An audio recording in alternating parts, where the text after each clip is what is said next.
biggest premium live event of the year, granddaddy of them all, showcase of the immortals, the grandest stage of them all. ये सारे nicknames हैं WWE WrestleMania के, जो कि है साल का सबसे बड़ा प्रीमियम लाइव इवेंट। ये वो इवेंट है जिसके कार्ड पे फीचर होने के लिए WWE सुपरस्टार्स पूरे साल WWE टीवी बाकी प्रीमियम लाइव इवेंट्स पे फुल डेडिकेशन के साथ हार्ड वर्क करते हैं, सो दैट वो WrestleMania कार्ड पे अपना स्पॉट अर्न कर सके। एक WWE सुपरस्टार का सपना होता है WrestleMania कार्ड पे फीचर होना। WrestleMania कार्ड पे फीचर होने वाले WWE सुपरस्टार को WrestleMania पे चेक अलग से दिया जाता है। लास्ट 40 इयर्स में हमने देखा है कि WWE ने कैसे larger than life production sets की हेल्प से बहुत ही बढ़िया WrestleMania premium live event produce किए हैं। लेकिन क्या आपको पता है कि पिछले 40 साल की WrestleManias में कुछ ऐसी WrestleManias भी हैं जो कि वर्स्ट यानी कि सबसे घटिया कैटेगरी में आती हैं। क्या आपको पता है कि इन वर्स्ट WrestleManias की लिस्ट में एक ऐसी WrestleMania भी है जिसके कार्ड पे एक भी सिंगल्स मैच नहीं था? क्या आप जानते हैं इस वर्स्ट WrestleMania की लिस्ट में एक ऐसी WrestleMania भी है जिसे 1 लाख से ज्यादा WWE फैंस ने अटेंड किया था? और क्या आप जानते हैं कि एक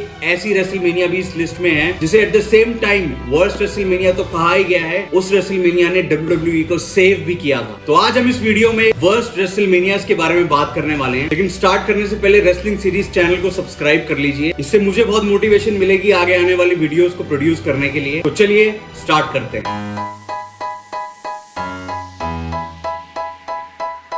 तो दोस्तों इस वर्स्ट WrestleMania की लिस्ट में नंबर 5 पे जो WrestleMania आती है वो है WrestleMania 9, जो कि हुई थी April 4, 1993 Caesars Palace Las Vegas Nevada में। एक्सपर्ट्स की माने तो ये इवेंट एक बहुत ही पुअरली बुक्ड इवेंट था। इस WrestleMania का थीम बहुत ही अजीब था, अनाउंसर्स की एंट्रेंस से लेके लैक लस्टर मैचेस तक। इंटरकॉन्टिनेंटल चैंपियनशिप और टैग टीम चैंपियनशिप, ये 2 मैच थे जो पूरे WrestleMania में देखने लायक थे। अंडरटेकर वर्सेस जायंट गुंजालिस का जो मैच हुआ वो बहुत ही डल मैच था, और दोस्तों इस मैच को अंडरटेकर के WrestleMania हिस्ट्री में भी one of the worst matches कहा गया है। WrestleMania 9 को 16,891 लोगों ने सीजर्स पैलेस में अटेंड किया था, और मेन इवेंट में हमने देखा कि हल्क होगन ने कैसे अपनी बैक स्टेज पॉलिटिक्स की वजह से योकोजुना का WrestleMania मोमेंट पूरा खराब कर दिया था। AT&T स्टेडियम डैलस टेक्सास 3 अप्रैल 2016 को हुई WrestleMania 32 हमारी वर्स्ट WrestleManias की लिस्ट में नंबर 4 पे आती है। इस इवेंट को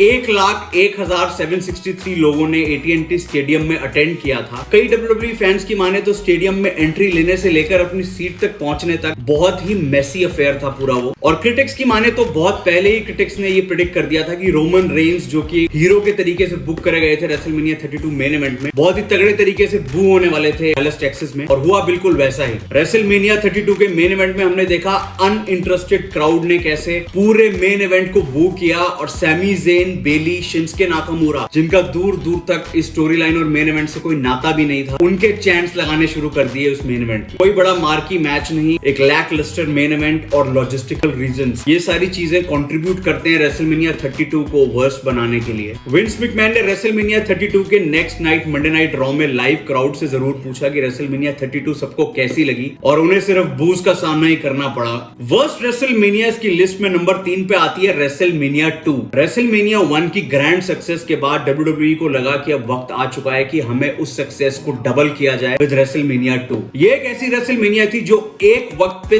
3 वेन्यूज में हुई। जी हाँ, एक ही WrestleMania का इवेंट जो अलग अलग 3 वेन्यूज में डिवाइड किया हुआ था, और वो वेन्यूज थे Nassau Veterans Memorial Coliseum Uniondale New York, Rosemont Horizon Rosemont Illinois, और Los Angeles Memorial Sports Arena Los Angeles California. इसका मतलब ये था कि जब एक वेन्यू पे मैचेस चल रहे थे तो बाकी 2 वेन्यूज पे जो लाइव क्राउड बैठा था उन्होंने बड़ी बड़ी LEDs के ऊपर वाले मैचेस देखे। ऐसे ही सिमिलर बाकी 2 वेन्यूज के साथ भी हुआ जब मैचेस दूसरे वेन्यूज पे शिफ्ट हो रहे थे। इस ओवरऑल एक्सरसाइज की वजह से जो लाइव क्राउड का पूरा व्यूइंग एक्सपीरियंस था वो बहुत बुरे तरीके से हैम्पर हुआ WrestleMania 2 में। Hulk Hogan versus King Kong Bundy, जो कि WWE WrestleMania 2 का मेन इवेंट था, वो एक बहुत ही बड़ा डिजास्टर साबित हुआ, और WrestleMania 2 WrestleMania 1 की सक्सेस के आसपास भी नहीं आ पाई। तो हम सब जानते हैं कि एटीट्यूड एरा WWE का बूम पीरियड था, और उसमें जो भी मंथली प्रीमियम लाइव इवेंट्स और WWE टीवी यानी कि रॉ और स्मैकडाउन, उन सब की बुकिंग्स नेक्स्ट लेवल हुआ करती थी। इसका मतलब तो हम यही समझें कि WrestleMania भी एटीट्यूड एरा में जो हुई है वो टॉप की होनी चाहिए थी, लेकिन ऐसा नहीं है। एटीट्यूड एरा की भी एक WrestleMania है जो कि वर्स्ट की लिस्ट में आती है, और वो है WrestleMania 16, इसे हम WrestleMania 2000 भी बोलते हैं। 19,700 176 लोगों ने एरोहेड पॉन्ड एनाहाइम कैलिफोर्निया में रेसलमेनिया 2000 को अटेंड किया। इस रेसलमेनिया के वर्स्ट बनने का one of the major reasons था स्टोन कोल्ड स्टीव ऑस्टिन की एब्सेंस, क्योंकि वो इंजर्ड थे उस टाइम पे, प्लस सारे मैचेस मल्टी मैन मैचेस थे including main event as well. एक भी वन ऑन वन मैच नहीं था। एक विमेंस का मैच था जो वन ऑन वन मैच था। उस टाइम पे विमेंस रेसलिंग को इतना सीरियसली डब्ल्यूडब्ल्यूई में नहीं लिया जाता था। रेसलमेनिया 2000 के पूरे कार्ड में सिर्फ 2 ही ऐसे मैचेस थे जिन्होंने डब्ल्यूडब्ल्यूई फैंस का दिल जीता। पहला मैच था यूरोपियन चैंपियनशिप और इंटरकॉन्टिनेंटल चैंपियनशिप के लिए एक triple threat match, Chris Jericho versus Chris Benoit versus Kurt Angle. ये मैच टॉप नॉच मैच था। ये match one of the highest rated triple threat matches था एटीट्यूड एरा का। वहीं दूसरी ओर ट्रिपल थ्रेट लैडर मैच हुआ डब्ल्यूडब्ल्यूई टैग टीम चैंपियनशिप्स के लिए। उसके अंदर Dudley Boyz versus Hardy Boyz versus Edge and Christian. WrestleMania history की